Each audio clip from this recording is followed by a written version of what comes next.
People expect basic questions to be asked of anyone running for president. What have you done? Are you trustworthy? Are you transparent? Will you answer questions? I'm aware I may not be the youngest candidate in this race, but I have one big advantage. I've been coloring my hair for years. As Secretary of State, she took women's rights and human rights off the table for discussion with China. I want to get up every single day, going to work for you, standing up for you, making a difference for you. Hillary Clinton there talking about her plans for another Clinton presidency, and Carly Fiorina talking about Hillary Clinton.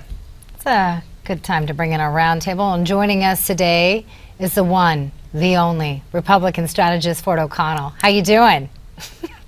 I'm doing great, Miranda. How we doing, JB?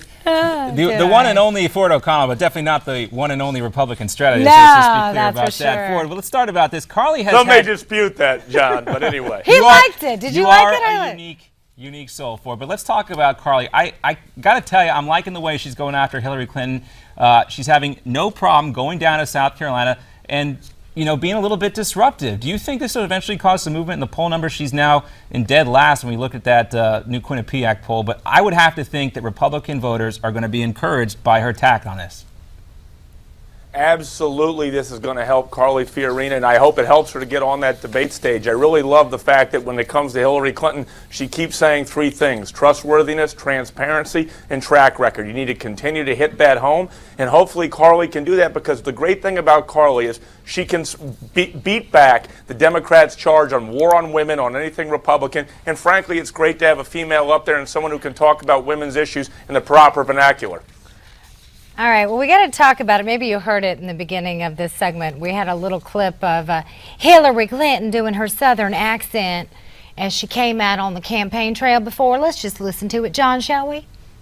I don't feel no ways tired. I come too far from where I started from.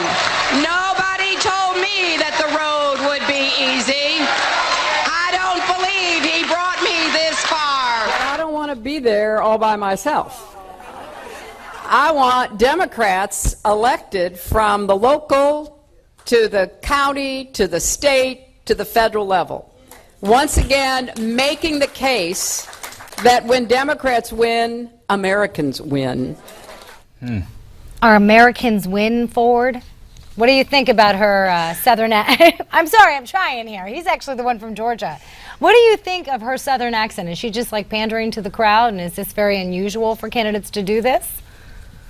Well, she's absolutely pandering, and the reason why she's pandering is because, generally speaking, it works for candidates. Let me say this: she lost by 29 points to Barack Obama, okay, in 2008, nice. And therefore she's going to try to pull out everything on earth to make sure that no one unseats her in the great state of South Carolina.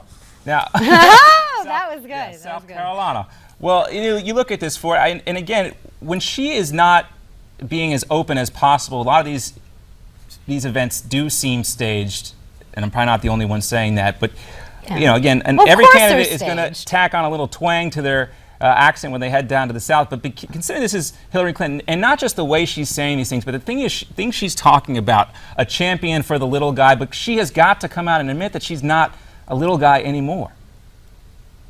I'm not sure that that's absolutely the case, John, because frankly, she's running for a coronation, and the fact that she's not talking to the press is actually a winner for her because Democrats are solidifying around her. Her biggest concern, honestly, is getting up on that debate stage with Bernie Sanders and Martin O'Malley and actually being pressed on the issues. So until that occurs, she can continue to basically run a fake campaign. Well, let's talk a little bit more about that, because recently Bernie Sanders says, look, there's basically two positions you can have on this trade deal. The one Barack Obama has, the one the Republican leadership has, and that's for the trade deal, and then the one that Elizabeth Warren and Bernie Sanders have, and that's against it. How long can Hillary Clinton go without weighing in on this issue or some of the other more salient issues of the day? As long as possible. Well, I think she's going to try to go as long as possible and basically wait out the opinion polls and not have to comment till after something happens. She's in the driver's seat. She only has to be reactive. She doesn't have to be proactive. But let me tell you something. Bernie Sanders should scare her to death because he could really put her in a bad bind when it comes to the general election, because as of today, unless Elizabeth Warren hops in there or Hillary Clinton has some sort of injury or illness, she is going to be the Democratic presidential nominee in 2016. Well, who do you think think she'll take on directly first, if either? Carly Fiorina, who's coming at her I think from... what she'll try to do is triangulate off of Martin O'Malley so that she doesn't have to directly answer Bernie Sanders' questions. It's something her husband used to do, and then what she'll do is put a little emotional heel on that, and hopefully she'll have women stand up and clap. That's really the whole game she's playing here. Well, we know Carly Fiorina is going to do her best to try and prevent that move, and maybe she'll pick up a Southern accent. Who knows? Anything's possible right now, right? She's going after Hillary. We'll see how long Hillary can avoid engaging with Carly Fiorina. Before we come on back, we're going to talk about the other side of this election. Well, I guess the male side of this election. Another male entry into the GOP field today, George Pataki. And Rick Santorum jumping in yesterday. How will this impact that very crowded field? We're coming back with more of our roundtable with Ford O'Connell right after this. It is time to stand up, protect our freedom, and take back this government. I was a Republican governor in a very deep blue state, the state of New York, and I was governor for 3 terms. And it's because at the end, people realized my vision was not a partisan division, it was a vision about people, about what we could accomplish together.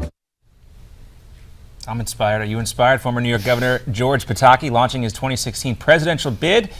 We knew this was coming, but it's happening officially today. And sticking around to discuss this aspect of the 2016 presidential race, Republican strategist Ford O'Connell. Ford, good to have you back with us. What is Pataki's lane in all of this? I mean, we know the candidates, there's a lot of them now. A lot. Who is he trying to target in this niche world of GOP politics? I don't really know. I would say it's more establishment Republicans. Look, on paper, Pataki looks great. He's a 3-term governor from an Arctic blue state like New York. He presided over 9/11 in New York, and he built a legacy on tax cuts. But to be perfectly honest with you, I have a better chance of displacing Tony Romo as quarterback of the Dallas Cowboys than he does of winning the Republican presidential nomination in 2016. So I guess you're saying you weren't nearly as inspired as you were, John. No, Here's the problem. He's a Rockefeller Republican living in a Facebook world that's actually got the culture wars going back and forth, and he's saying, look, abortion's a distraction, social issues are a distraction. How are you going to win the Republican nomination if that's your case? Even Chris Christie, who's considered a rhino by primary voter standards, is still pro-life. right. Yeah. And isn't that going to be like a huge issue for the Republican Party when it comes in 2016? Because a lot of younger Republicans, their social issues aren't in line with some of the older Republicans. They tend to lean a little bit more libertarian and more liberal. Wouldn't you agree?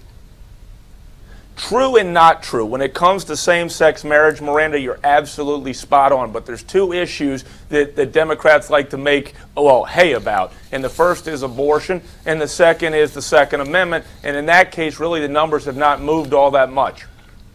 All right, so we're looking at Pataki and all this, Ford, and we also have that poll. Let's go ahead and talk about that a little bit more. We show Marco Rubio and Rand Paul, the only 2 candidates in the GOP field who stack up anywhere close to where Hillary Clinton is right now. When you look at these 2 guys, what are they bringing to the table that puts them closest to Hillary Clinton at this point in the very early stages of this election? Well, let's start with Marco Rubio first. There was a New York Times piece last Friday that basically said among the Clinton staffers that he's the one who scares them the most in a general election. Basically, he's bringing a generational contrast. He's fluent Spanish, and he can win Florida, which Republicans have to win if they're going to win the White House, and he has a very compelling personal story. So when you lay that out on paper, and a lot of people don't know a heck of a lot about Marco Rubio, even the Republican primary, that's a win-win chicken dinner for him on that front.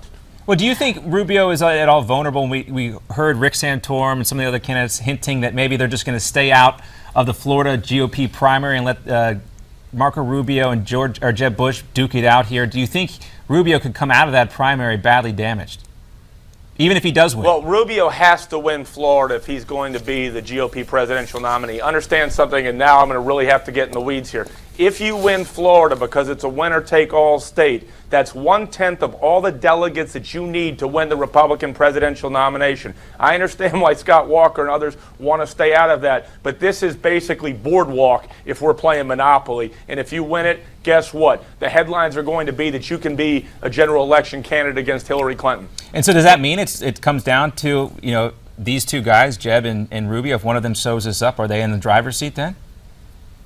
They pretty much would be in the driver's seat. Let me say the only other person, as of today, if I had to speculate, I had to go to Vegas and lay down my future kids' college savings, I would say that the chances of 2 of the following 3 names will wind up on the presidential ticket: Rubio, Walker, and Bush.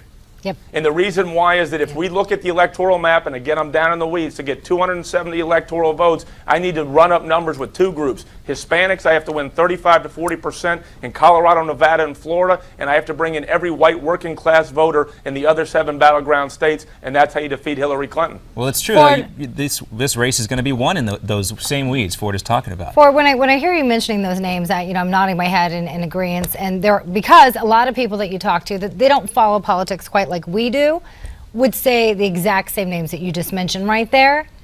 And so what I'm wondering is, then why are all these people so confident in joining the GOP when it's already this crowded race? Why are they already joining it? I mean, is that going to work towards the Republicans' Why do they advantage? want to join what could wind up being a clown car sideshow? Okay, right. The bottom line is not everyone's in it to win it. Granted, we do have the strongest field we've had in decades, and there's probably 5 to 7 candidates that are really in it to win it, but others are looking at possible book deals, possible TV deals, sitting on with you, Miranda and JB. And they're also looking at boosting their name ID and potentially running for other offices down the road. This is an obnoxious game that you have to constantly play because you get free media coverage, and basically it's the best thing that can happen to you.